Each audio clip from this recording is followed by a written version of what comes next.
આણંદમાં મેઘરાજાની ધમાકેદાર એન્ટ્રી થઈ।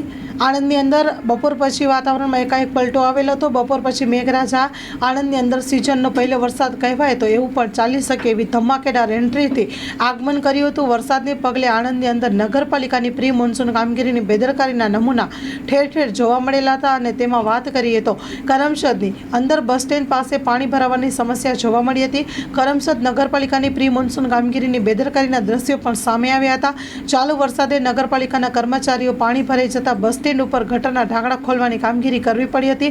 નગરપાલિકા મોટી મોટી વાતો કરતી હોય છે પણ કામની અંદર લાલિયાવાડી જોવા મળતી હોય છે। સરકારી બાબુઓ ઓફિસમાં બેઠા બેઠા પ્રી મોન્સૂન કામગીરી માત્ર ને માત્ર ચોપડા ઉપર જ કરતા જોવા મળે છે। ત્યારે કરમસદ નગરપાલિકાનો બાબો તરસ લાગી ત્યારે કૂવો ખોદવા બેસે તેવું દ્રશ્ય જોવા મળ્યું હતું।